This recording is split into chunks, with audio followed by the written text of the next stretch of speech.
The reason for me hosting this particular event today is that I have a book series with Routledge called Contemporary Issues in Restorative Practice.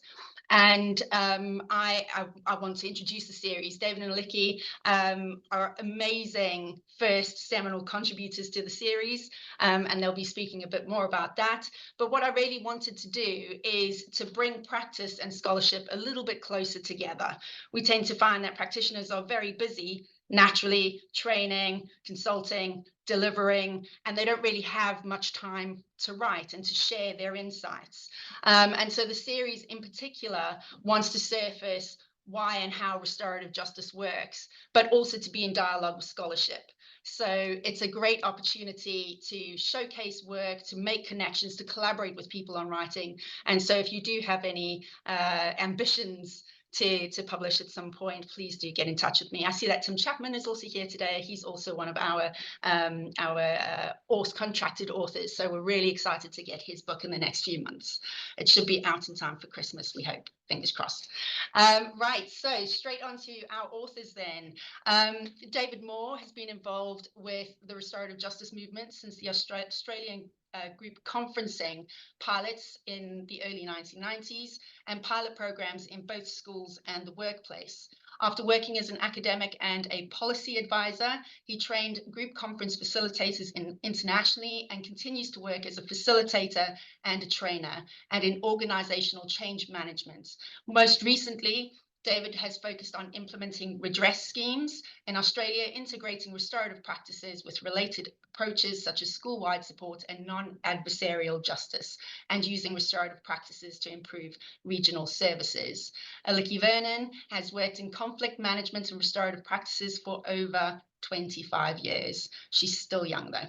And she provides technical support for program development and service delivery in justice, health, education, and community contexts, including convening and mentoring colleagues in government and community agencies that respond to institutional abuse and family violence. Alikki coordinated the conflict resolution programs at La Trobe University for over a decade, and she continues to train restorative practice facilitators and administrators and to coordinate communities of practice for the Australian Association of Restorative Justice. So as you can tell, both prolific pioneers of the field, and I'm really excited for them to talk about their experience, insights, and expertise today and to share that with you all. So over to you, David and Alikki. Well, thank you for that lovely introduction, Kerry. Very appreciative, and very appreciative of having the opportunity to be here. Well, our night, your day. We want to acknowledge the lands upon which we are here in Melbourne and the Wurundjeri lands, and pay our respects to elders past, present, and emerging, and any Indigenous First Nation peoples that may be with us today. We want to be able to go through some of the book that Kerry mentioned, and we're very grateful and pleased to be first off the rank, if you like, and to be asked in order to put, as Kerry's described, if you like, the practical theory into one book. And so thank you for that.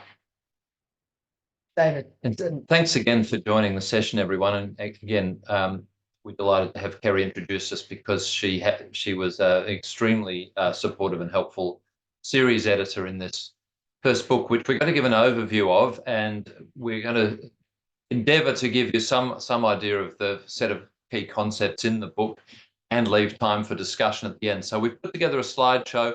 We'll probably stop at a couple of key points for comments, questions, suggestions, but primarily we'll go through this overview and then leave time for discussion at the end. So if you strap yourselves in, we're about to put the slides up, starting with the title slide. So we've called this session the same core phrase that's in the book title, setting relations right in restorative practice. It could be a double entendre or a triple, whatever. And same with the cover. We're asked every time, what does that mean? And we're still working on it. But it can mean whatever you want it to mean, but it has obviously ideas of a circle and mosaic and complex systems.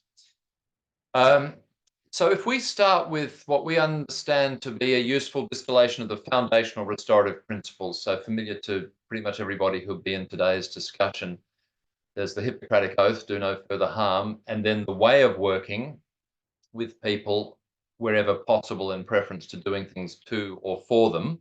So we're going right to the heart of central problems with contemporary governments. And then we use this phrase, setting relations right, very carefully. We've given it a lot of thought because it does seem to capture all of the different applications of this work where we're involving people in deliberative democratic decision making. So if we talk of the term restorative, that's not the only possible outcome, that people who've had a falling out fall back in again. Yes.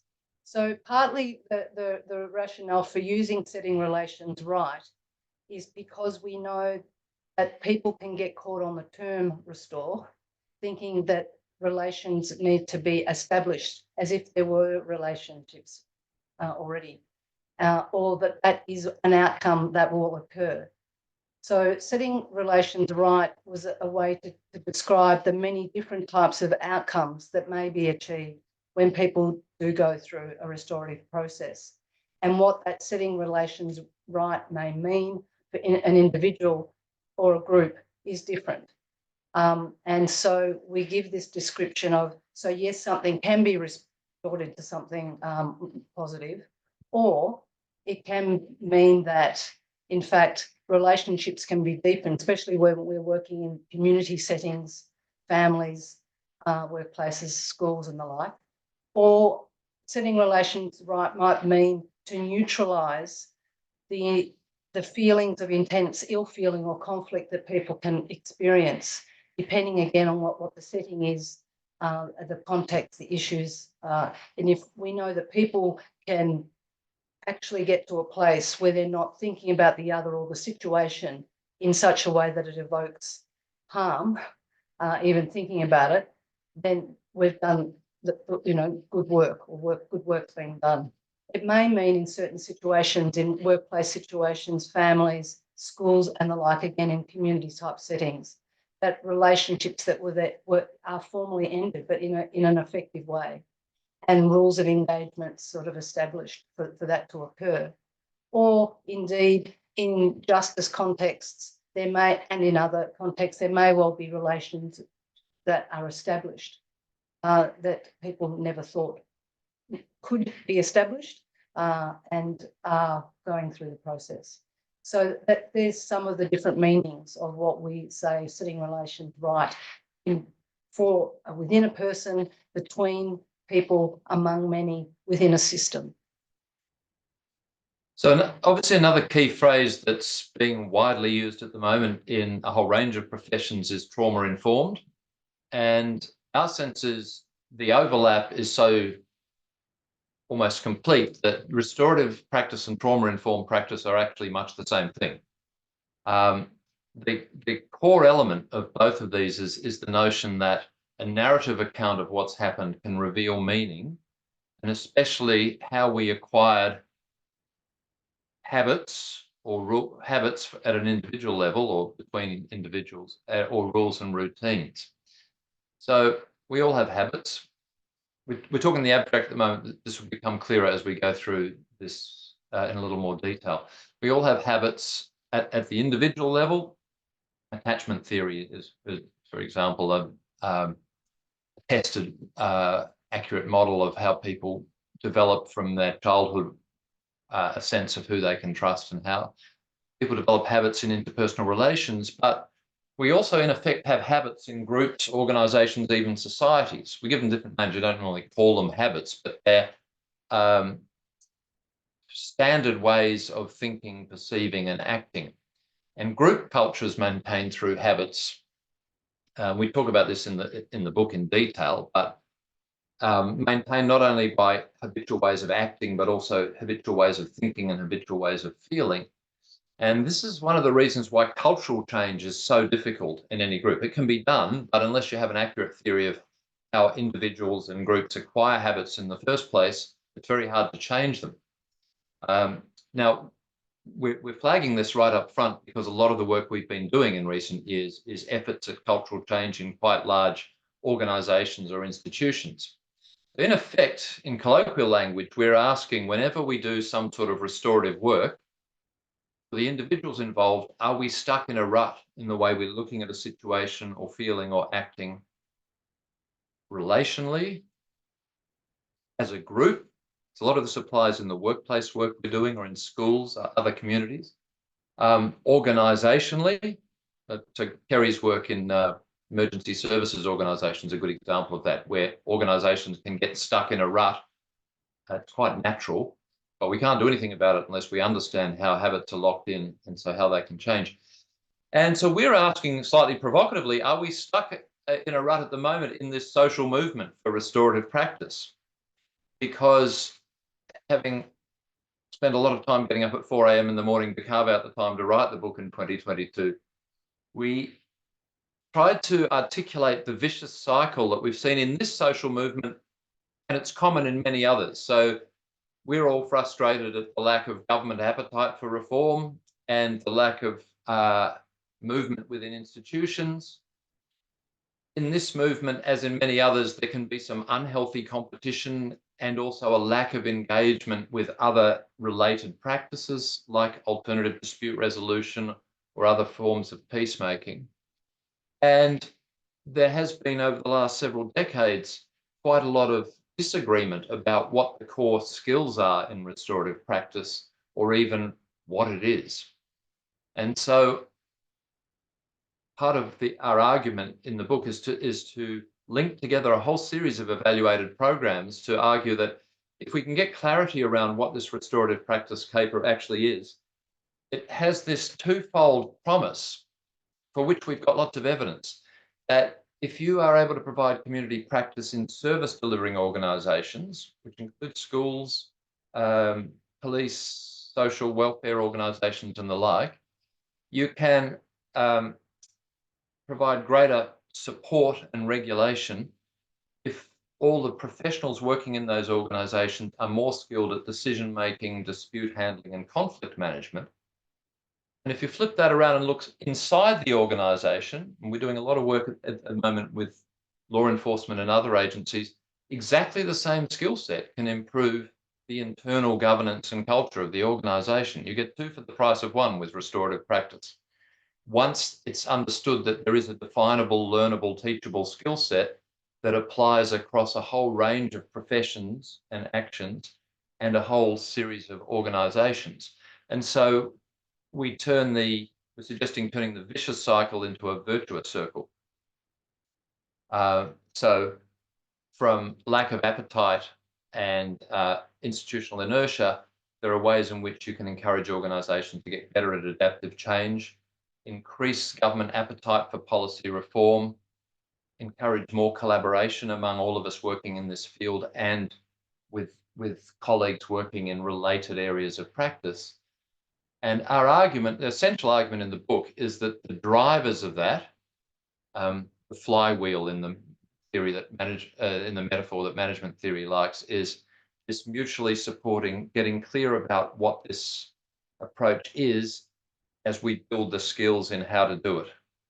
And in effect, by doing that and doing it well, we are supporting community capacity building. We're supporting people to be part of decision making that affects their lives and more able to actually have informed consent about the types of processes that are going to be helpful for them.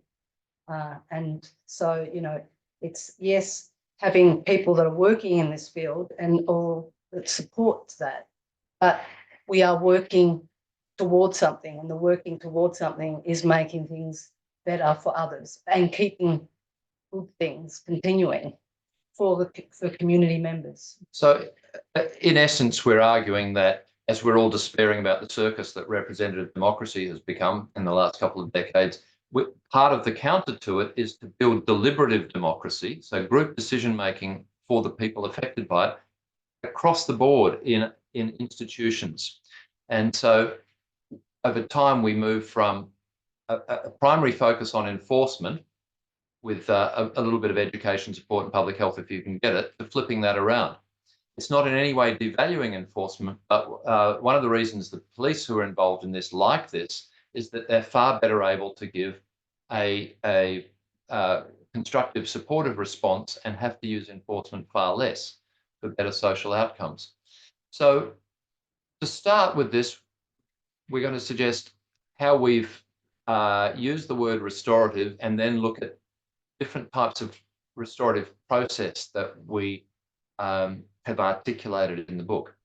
There's the book. So as people are aware that are here tonight, there's a lot of use of the term restorative justice or restorative practices in the literature. Often people, when you're working with them, may have something in mind. They may have heard something about this thing called restorative, and it can impact on the way that they then think that the process is that you're defining or describing.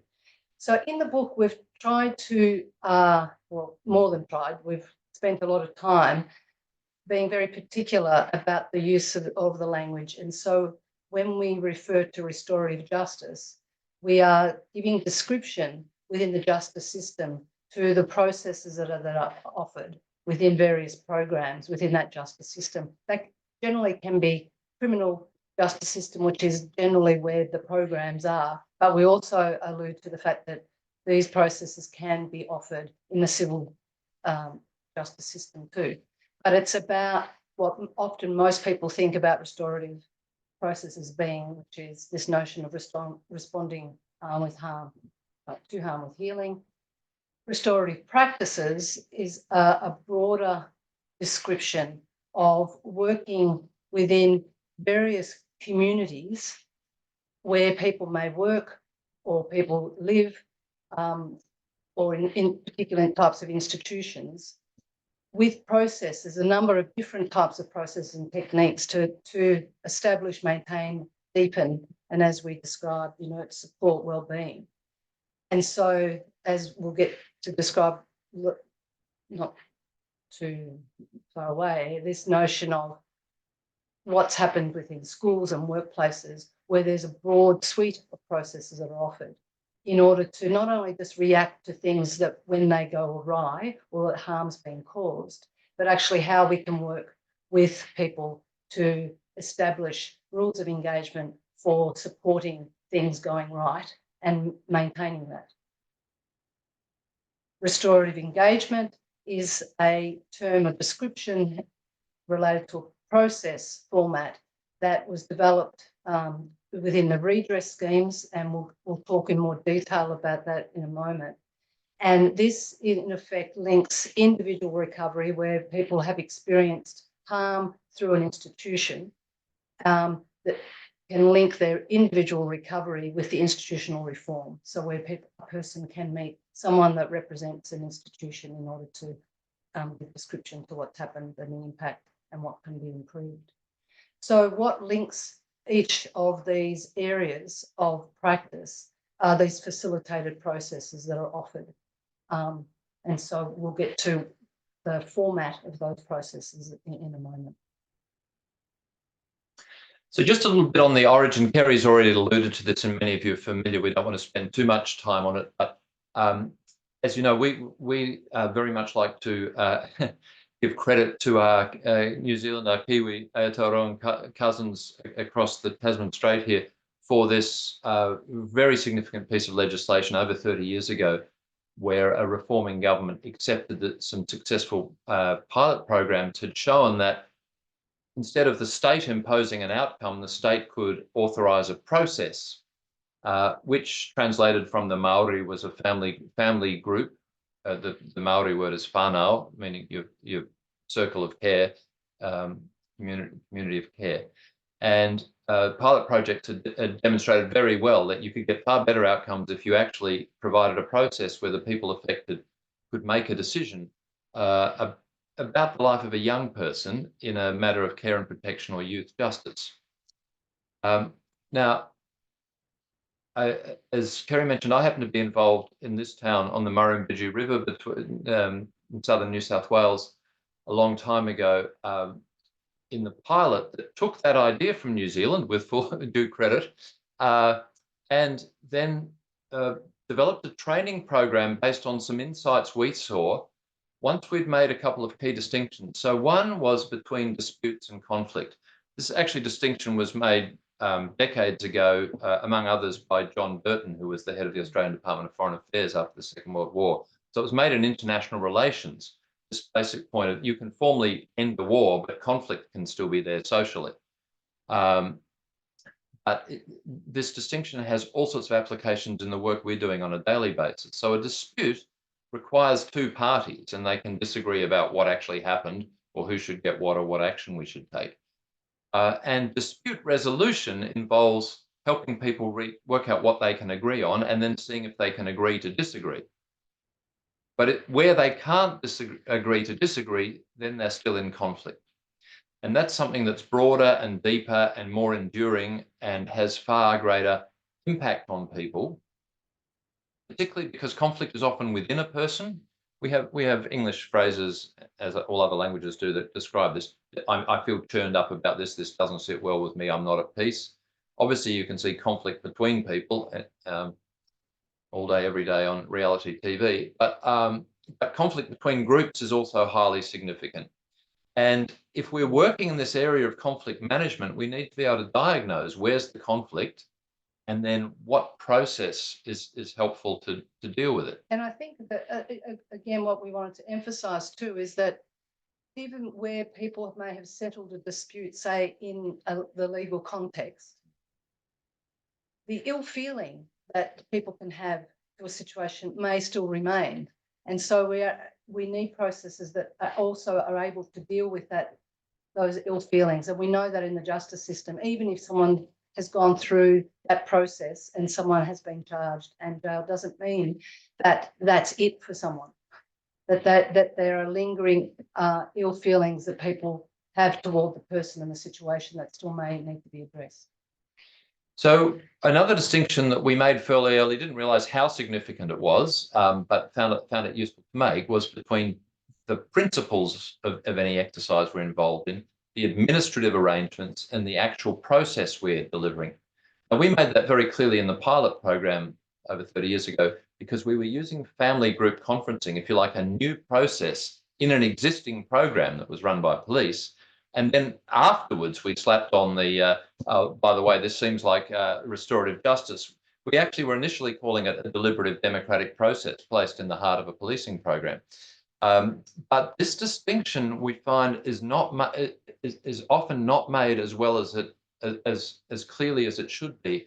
And it's fundamentally important in our movement because we're using these well-tested processes, above all, various forms of group conference, because the other big insight that we had in this early pilot was seeing that when you gave a group of people the opportunity to make sense together of the situation they're in, so everyone contributes part of the picture, their experience to a bigger picture that nobody has had up till now, you actually get this emotional shift in the group. So you bring together a network of people who are all there for a reason. They can either help contribute to the story or help others be part of that and or help follow through with an agreement. So essentially we're doing two things. How do we get here? Sense making. How can we get somewhere better? Agreement making. And the first bit actually transforms the group emotionally. So in this movement, that's either well understood or not understood. But if it's not well understood, it's actually hard to do a lot of this work because it's only when people have moved to that point where they don't feel like fighting anymore that they can actually cooperate to develop a plan to respond to harm, prevent further harm, at least in this group, and equally importantly, promote healing and well-being. And the key about a well-structured agreement is that it coordinates everybody's activities so that we're working as one rather than working at cross purposes. Which is why, as described, that you need that network of people that can provide different sorts of aspects to that process, whether it's providing insight into the situation, support to the people that are there, but crucially as well, the oversight for follow-up in anything that's agreed to, so things can continue and be done as agreed. So if this looks in any way strange, you'll just have to read the more detailed version, but we realized fairly on, and this was working with colleagues overseas as well, that there was a standard underlying pattern to this process, that in incidents where people were coming together because they'd been affected by a harmful incident, so it's often formally defined as a crime, individuals felt ashamed about what had happened, and it always includes victims of crime feel a sense of shame for a reason. When we understand the logic of emotions, there's anger and fear and often disrespect. But what we found and we find time and time again, if people agree to a process and enter into it, once they start talking and listening about the descriptions of experience, the emotional tone in the group shifts very quickly. Still not positive, but it's less negative. And the emotions that people are expressing are relating to the incidents that are being discussed. So people express surprise, at revelations, understandably upset. And we'll often use terminology like "I was sickened by that" or whatever, and 1,000 different variations on what's actually the basic emotion of disgust. And then you get this phenomenon, people don't necessarily use the word, but this sense of collective deflation, which in many cultures is understood as the gateway to positivity. When the group actually feels collectively affected, we're only a step away from starting to feel relieved and starting to feel re-engaged, the two basic positive emotions or affects. So we saw this pattern probably after watching 20, 30, 40 of these conferences and looking for the underlying themes. And we've seen it repeated time and time again. So essentially, when you ask where's the conflict, the next question is what's the process that can help us deal with it? If it's an incident that people are very upset about, and you provide the process, they'll go through that sequence. So what differs in the restorative justice applications is some slight variations depending on whether we're diverting a case from court, a community or police referred case, or providing sentencing support in court. So, we're not arguing about whether someone's guilty or not, but the group needs to ask these questions about how do we get here and how we're going to go somewhere better. There is, of course, the post-sentencing programs where people feel they can't get on with their lives unless they've tried to set relations right in the aftermath of very serious harmful crime. But we also use these processes, of course, for pre-release planning and in some cases post-release support. Nobody's done this absolutely uniformly across the board, but we've got tested examples of all of these applications. And so that distinction again becomes very important. Is the case suitable? Because if it is, then it's up to us to help people become ready. We don't say people are not suitable for this. If the case is suitable, it's up to us to help people get ready. And so just quickly before we go into the different formats of a group conference, many of you will know, some of you may have been involved in the randomized controlled trials that ran from 2001 up until about 2012-13 in the UK, auspiced by the Home Office above all. And the findings there, which you can read in the Campbell Collaboration Report, say, yes, group conferences do prompt significant behavioural changes, healing for those who've been harmed, decreased reoffending by those who've caused harm. They are appropriate in cases involving adults and for significant crimes. But then the question is, how does it work? We had a very interesting bit of research by some colleagues actually here in Melbourne that was released only 2 years ago, where they reviewed 800 cases referred to a group conference by the Children's Court between 2012 and 2018. So they weren't using randomized controls. There was a control group of 1,500 who chose not to have a conference, foolishly in my opinion, but anyway, that was their choice. And the researchers used life course methodology, so they followed the cases for up to 2 years after the actual intervention and found the same things, but then asked, well, in the cases that seem to have been particularly successful, what are the common themes? Especially the sentence didn't seem to make much difference one way or the other, but the reoffending or recidivism for people who are causing harm decreased when primary and secondary victims attended. In other words, the people directly affected and their community of care. But here's where it gets interesting.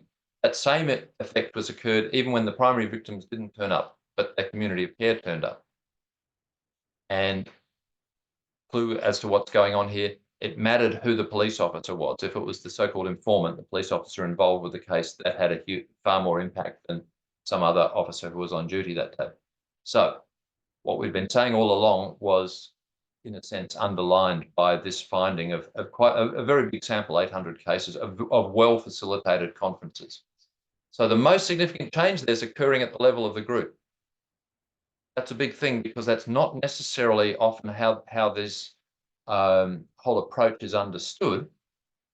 But with those impacts, the other big question we're all interested in is, well, why isn't it implemented everywhere? And our working explanation is, well, people get the principles and maybe the program, but not necessarily these processes.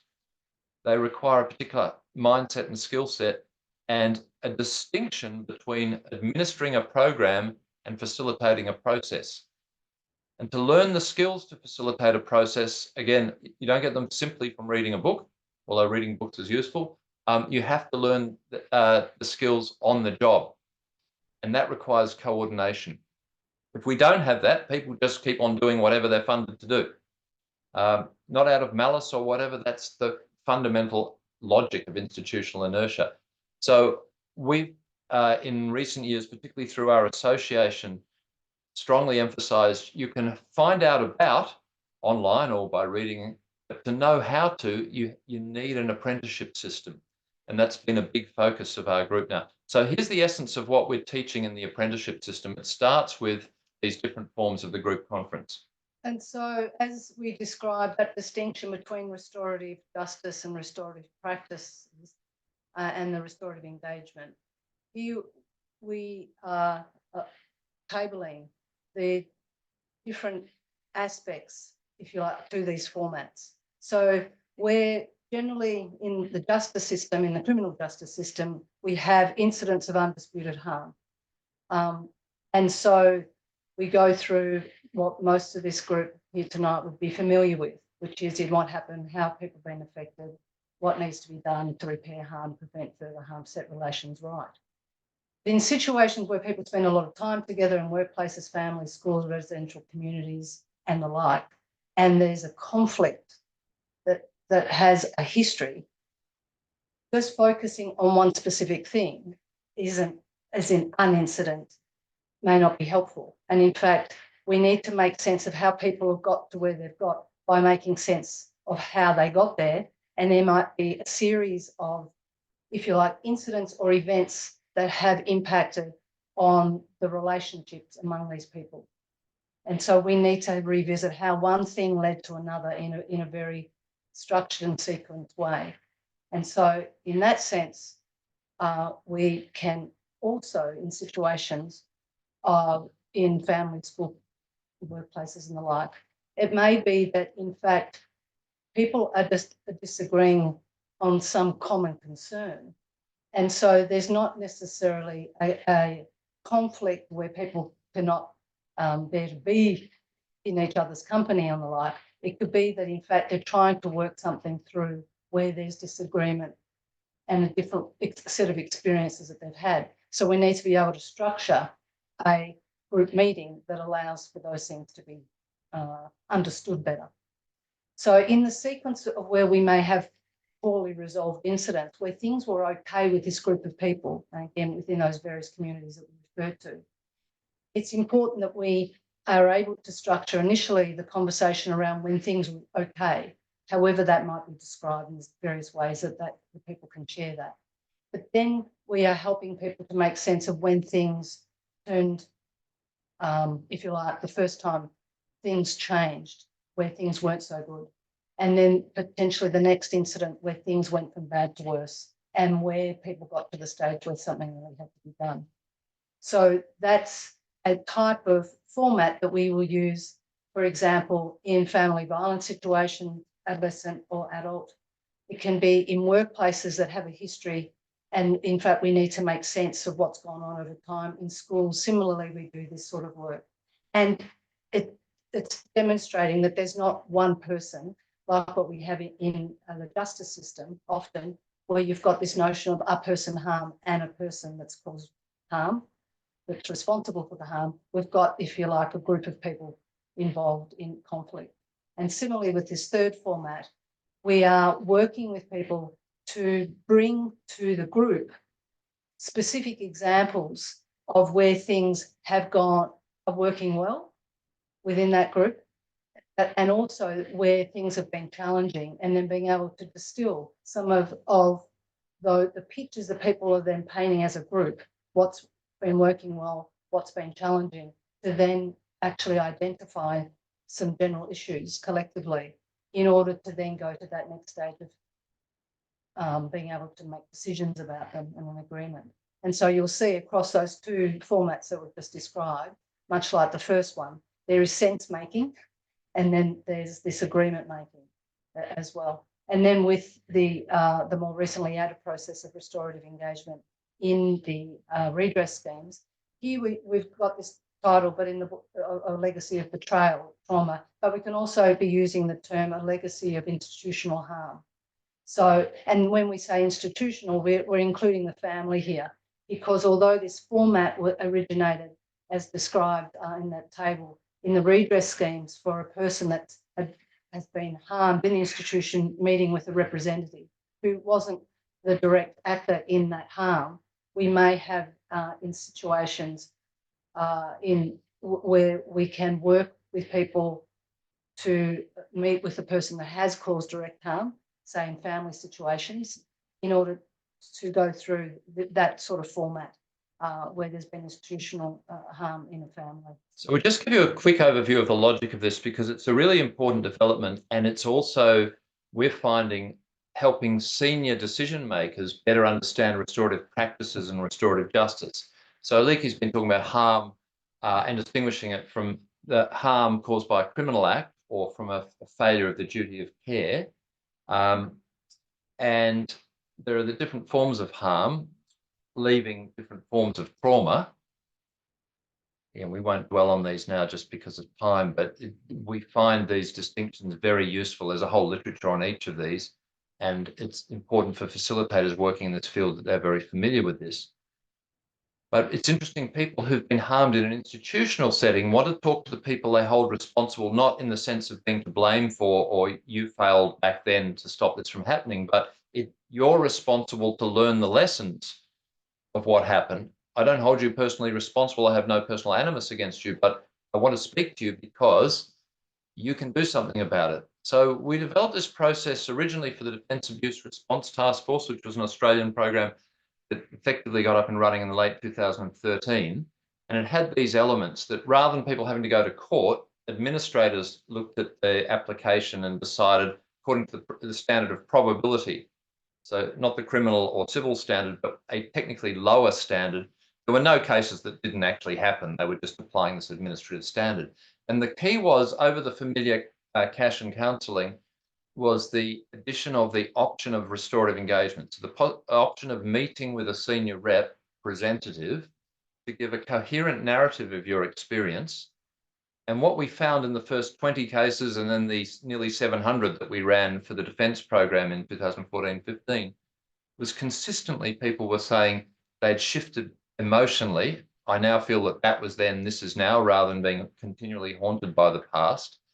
And I've gained insights from this, but only because I've met with someone who can do something with the lessons of my experience. So where harm's caused an institution, that's a current senior manager.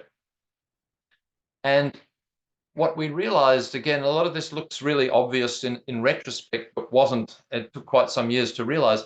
What we were effectively doing was stepping people through the elements of a meaningful apology as a process, recognizing what happened, understanding how it came to pass and how it caused so much harm.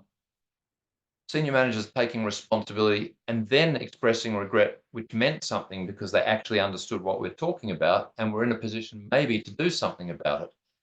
And even further into the program, we realized yet again there was a deep underlying affective sequence, but it was different to the ones we see in the justice system.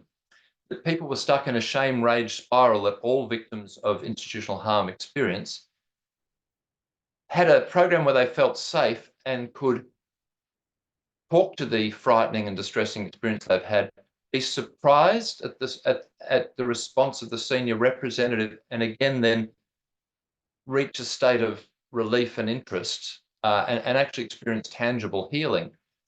But the issue then was, but what are the seniors going to do with this? What are the senior people going to do with this? How do they actually learn?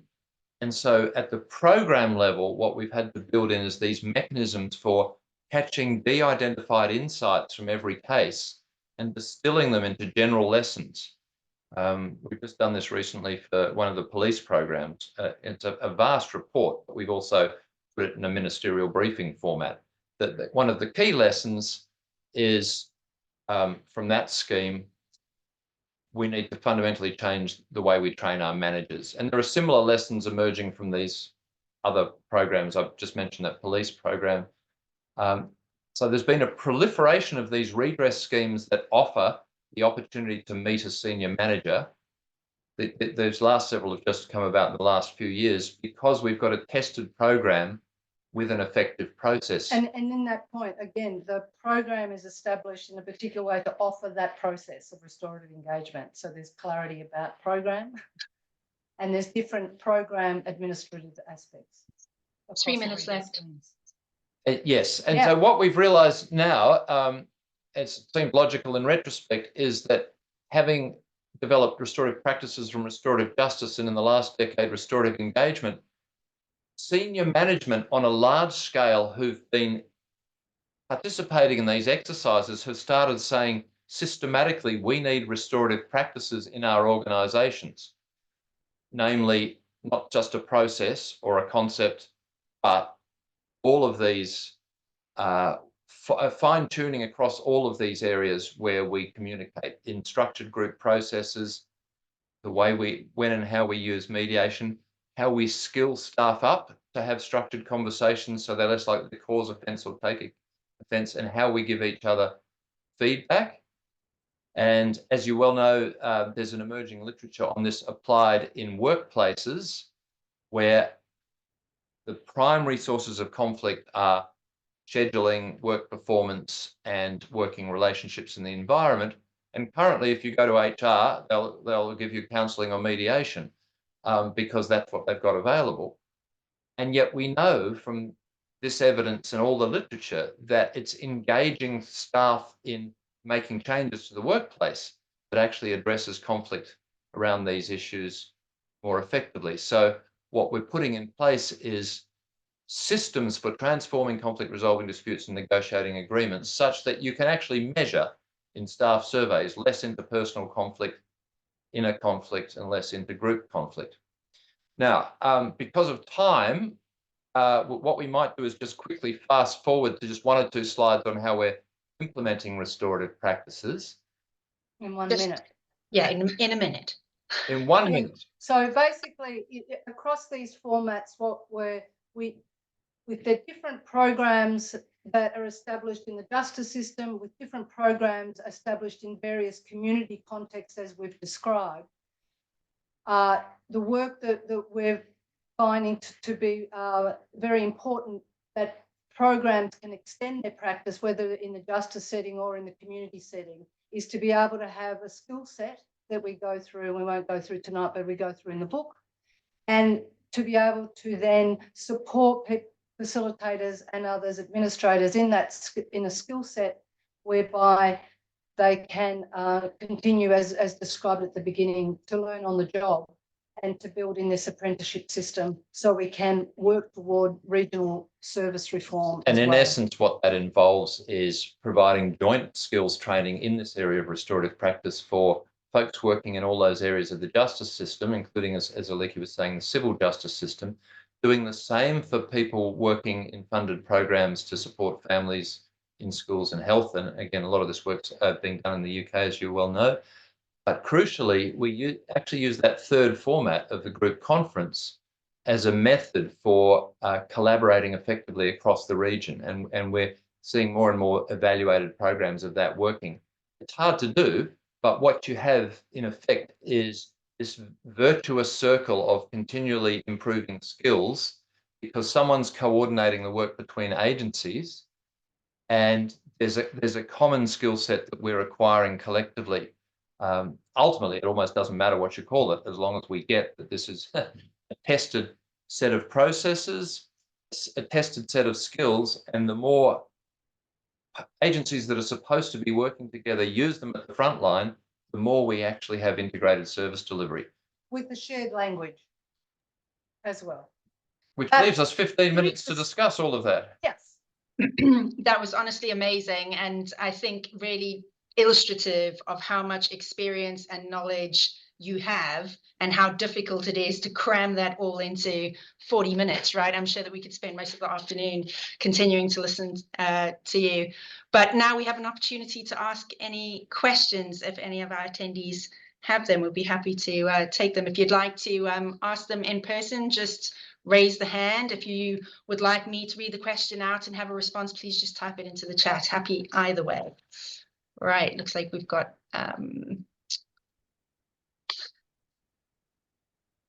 not everybody talking at once.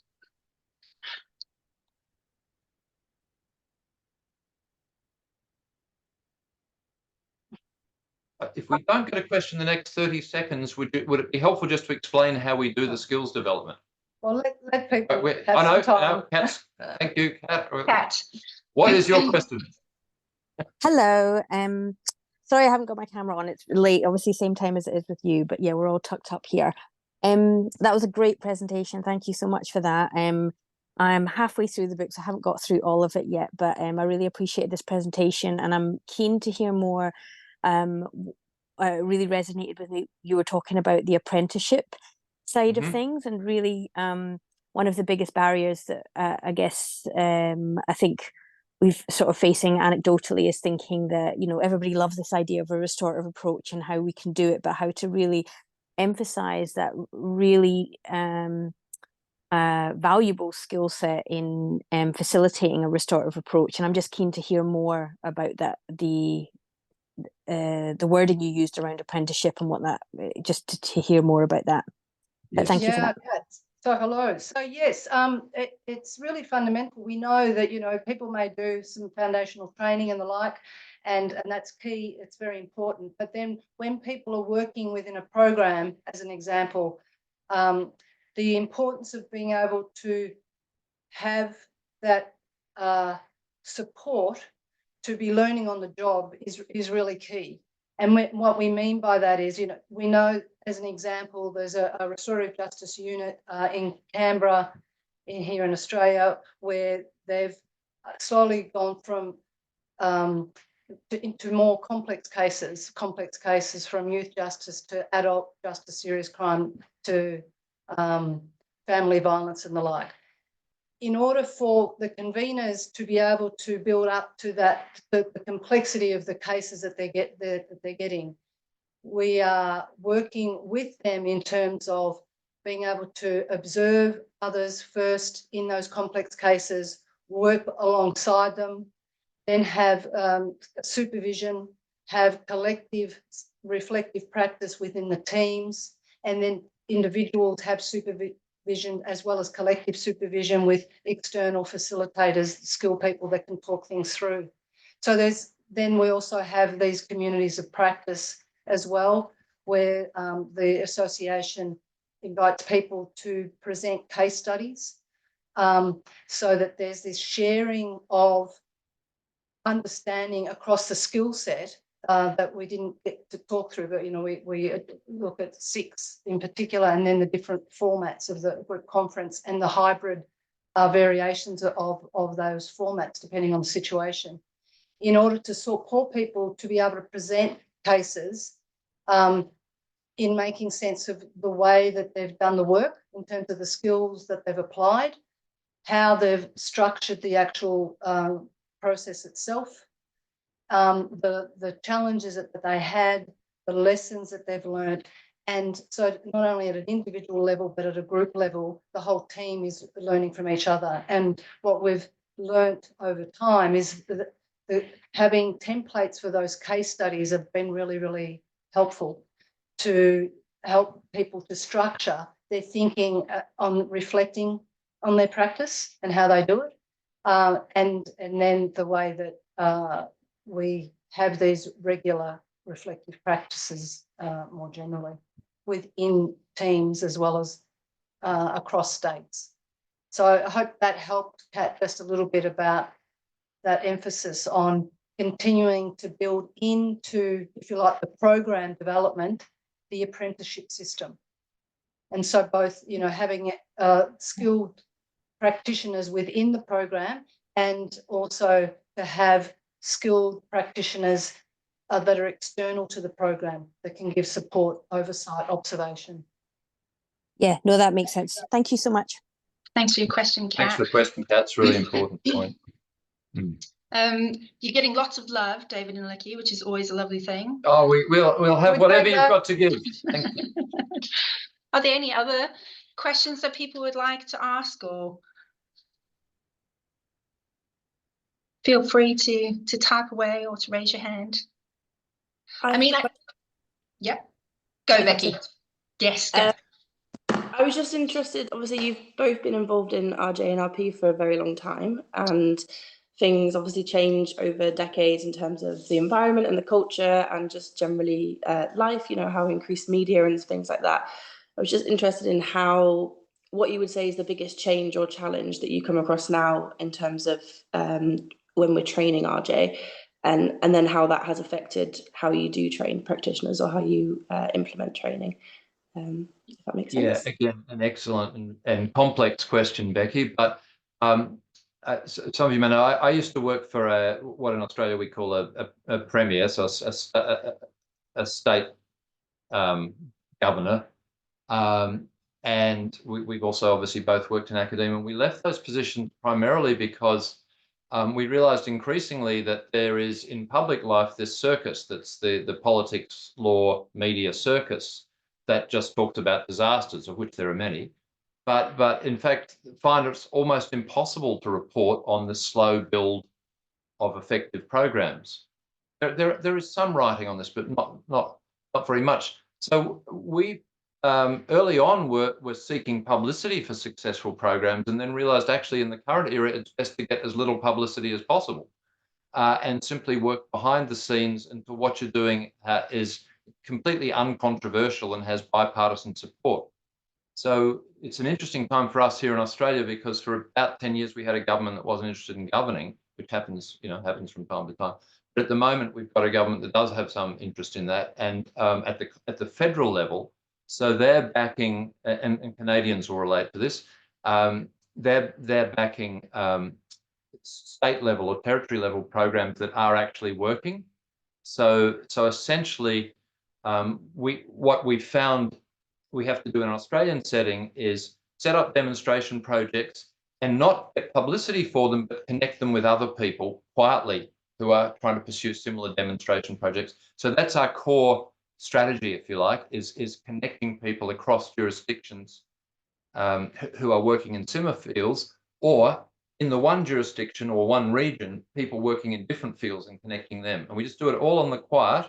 But what we're seeing in the last couple of years is this sense that this has gone from strange reformist stuff to mainstream practice. It's tested. Let's just get with the movement. But to your other part of that question, which is the challenge as well, we can be involved in pilot programs, which I'm sure many of you have experienced or know of, and they're doing really good work, and yet they may not be funded.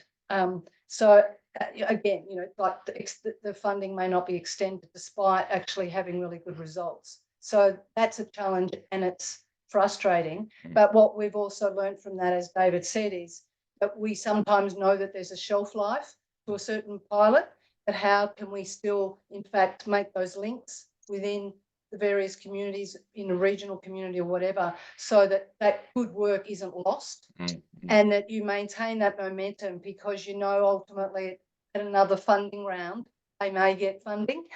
So how to keep those wheels turning, even if it doesn't look like there's much support. So that's one thing. But again, thanks, Becky. It's a fundamentally important question that we could talk about all day, but I'm glad you asked. I mean, there's other challenges too, and they relate to evaluations as well, but I can go to that if people are interested. Yeah. Rosie has raised a question for you both, and she's interested in how you got buy-in across agencies for restorative practice in service reform. Yes, well, long story. One of the early examples was, you think, now where would this start? In a remote area in another state where a state coroner had urged that the different agencies get their act together. So non-government organisations as well as local, and because we're a federal system, state and federal agencies. But interestingly, in some of those remote areas, the pressure now is coming from Aboriginal land councils and community-controlled organisations. Now, the settler colonial societies are all grappling with this issue of stolen land and the impact on intergenerational trauma. And what we're seeing is what's driving some of the reform is those Indigenous organisations that have got their act together and want to work effectively with all the other agencies. So at the moment, we have a number of reform projects going. Another one in Eastern Metropolitan Melbourne that's essentially headed by a friend and colleague of ours who's a well-known Aboriginal elder who runs a school. And her sisters set up the first Aboriginal controlled health service in Sydney. And she's actually been driving Aboriginal community-controlled organisations to work constructively with other state agencies and vice versa. So they're the ones pushing for joint training that you, for instance, have teachers and police and people working in a range of social support fields, all training in the same skill set together. And fascinatingly, you see working relations change within a couple of weeks within the region. And some of you will have had similar experiences. The other aspect too, I suppose, that we're fortunate, we do provide this 3-day training 3 times a year here in Melbourne. And the training is offered to all people. And we have a mix because I suppose of the places that we've worked and maybe the reputations that we have. We've got a range of people from different areas that come to the training. And the training turns out to be a very good networking opportunity. And it means that, in fact, we can link people, and over the years we have linked people across different areas and with different needs or things projects that they're wanting to work on together. And that's actually supported some of these cross, if you like, agency trainings as well.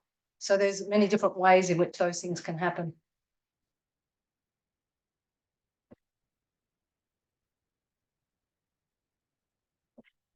Great, thanks so much. It just Liz endorsing you, which I would obviously do too.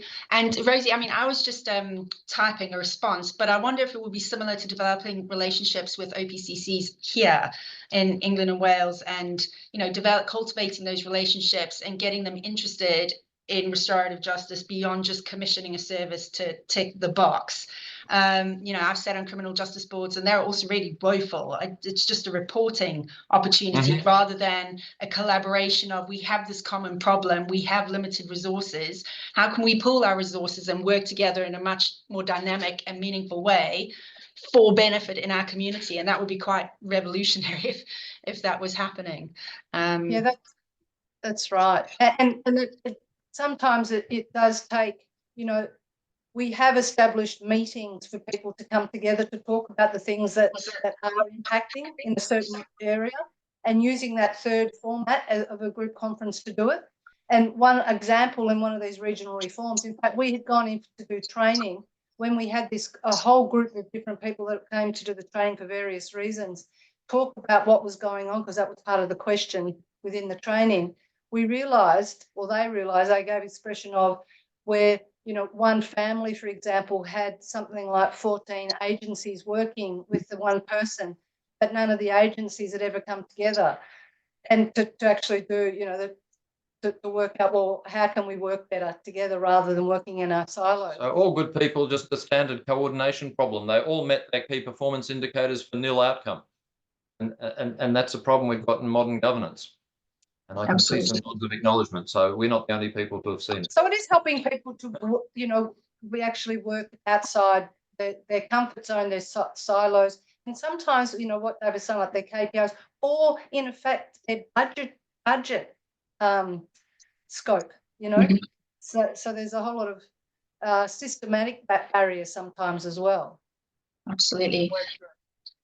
That's I see it's just gone has, 1 yeah. o'clock in each meantime. You're like the best speakers in the world managing yourselves. I didn't even need to be here. I mean, like, you could have just chaired your own session. No, we need the moral support from you, Kerry. I hope that, well, I don't have to hope, because I can see that people have really welcomed this presentation, found it really informative and valuable. I do just to remind you that an evaluation form will go out after this. If you want to hear more information on particular things, please let the Mint House know. As you know, they're really prolific in terms of facilitating these dialogues, creating these opportunities for engagement throughout the year. So they would be open to that. If you would like to hear David and Alikki speak again on any particular aspect of the book, do share that as well. I'm sure they'd be really happy to come back and have another conversation. But on that note, thank you so much for all of your time, and have a wonderful day. Thank you to our speakers as well. Thank you. Thanks, everyone. Really appreciate your interest and support. Lovely to see you all. Thanks so much.